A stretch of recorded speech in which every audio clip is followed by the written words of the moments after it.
When my children were younger, and it's many years ago because my son will be 46 and my daughter is 40, I went to buy them Halloween costumes. But first I had stopped at Pelham Bay Park to run some mileage because I was training for the marathon at the time.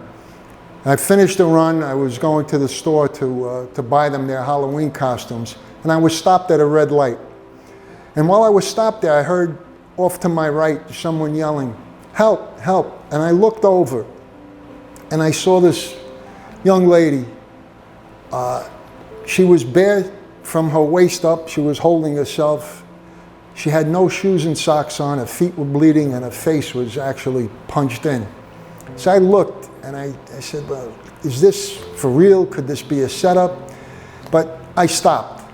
And she explained to me that she had gotten into a cab, and the cab driver took it to this desolate spot and stripped her and hit her, and she was able to run down the road, grabbed her pants, and that's when I found her. So I said to her, I can put you in the car. There's a firehouse right around the corner, and we could get help. She said, I'm not getting in anyone's car. So I said, I understood that. So I had a jacket in my car, and I told her to put the jacket on. And then I went out into the road to try to flag down a car. No one would stop. Finally, I just stood in the middle of the road, and a person finally stopped. And I said, just go over to the firehouse and tell them we need help here. Within minutes, a fire truck came, an ambulance came, and I explained to the fire lieutenant what was going on, and he understood. And with that, police car pulled up, and a sergeant got out of the car, and we're giving him the information that took place. And he started looking at me, and he was like giving me the third degree, like almost in an accusatory fashion that I had done this. And thoughts went through my head. I said, you know, if this girl says I did, what proof do I have that I didn't? But the argument, almost became an argument between myself and the police officer, got heated. And the fire lieutenant came between us, and he looked at him and he said to him, what are you, crazy? This guy's a Good Samaritan. A Good Samaritan. We hear that term all the time. We're very familiar with the parable of the Good Samaritan. But do we really know what a Samaritan is and what a Good Samaritan is? A Samaritan were people that lived in the north of Palestine. They were at odds with the Jewish people. They were looked down upon by the Jewish people. There was great hate between them and the Jewish people. And they existed that way as basically enemies. So in today's gospel, when the scholar of the law asked Jesus, what do I have to do to attain eternal life? And Jesus said, it's written in the law. And he comes back with, love God and love your neighbor. But then he asked Jesus, who's my neighbor? And that's where Jesus uses that opportunity to explain to him who a neighbor really is and what a neighbor is. And he tells the story, the parable, about the man traveling on the road from Jericho to Jerusalem. The road from Jericho to Jerusalem was a long and very winding road. Jericho was about 23 miles east of Jerusalem.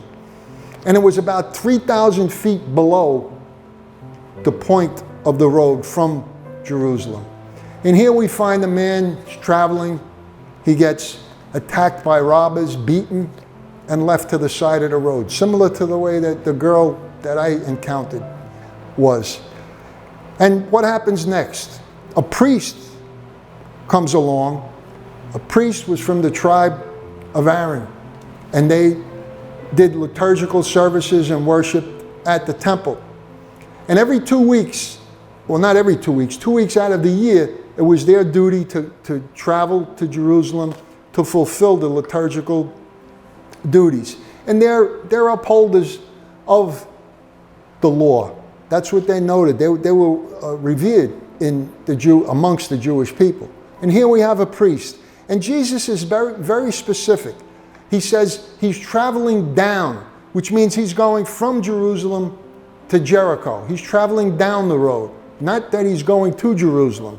And the reason why Jesus specifies this is because people could argue, well, he couldn't stop for the man because he was going to do his services at the temple. And if he touched the man, if the man was dead, he would be ritually unclean and he couldn't carry out his services in the temple.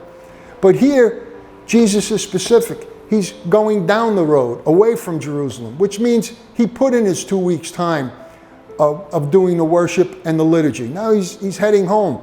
And yet, he looks and he continues. He doesn't decide to stop to help. The next person who comes down the road is a Levite from the tribe of Levi. Similar to a deacon today in the church. And he too, he just looks and walks away. Doesn't do anything. And then who comes? A Samaritan. The enemy, a Samaritan. The enemy of the Jewish people. People who they look down upon. And what does he do? He stops. He takes out oil and wine. He cleans his wounds with the wine. And then he puts oil on his wounds to help heal. And then he brings him to an inn and pays and says, I will come back, and whatever else I owe you on my way back, I will pay to take care of this man. Now, the question that Jesus asked the student of the law, said, who was more loving and more caring? Who was really the neighbor? And the scholar can't even answer the Samaritan because he has that hate so much in his mouth.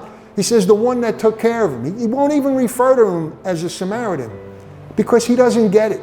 He doesn't get the fact that we're all neighbors, that he's a neighbor of the Samaritan is a neighbor of him, and we're all one. We're all one people. He doesn't get that. All he does is say the one that took care of him. And what is Jesus' response? Go and do likewise. He tells them, you got to accept everybody. We have to live with each other. We have to look out for each other. Our neighbor isn't just the person that lives next door to us or shovels our snow for us in the wintertime or goes to the store for us. Our neighbor is everyone we encounter in our lives. These are our neighbors. I'm not saying that they live near us, but we have to be willing to look at them as children of God and to accept them and to help them where necessary. Now, the question I ask is this. If that law scholar was the person that was beaten and laying on the side of the road, would he have been choosy in saying, oh no, it's a Samaritan that's coming to help me. I'm not going to take help from him. I doubt that very seriously. I think he would accept whatever help he could get.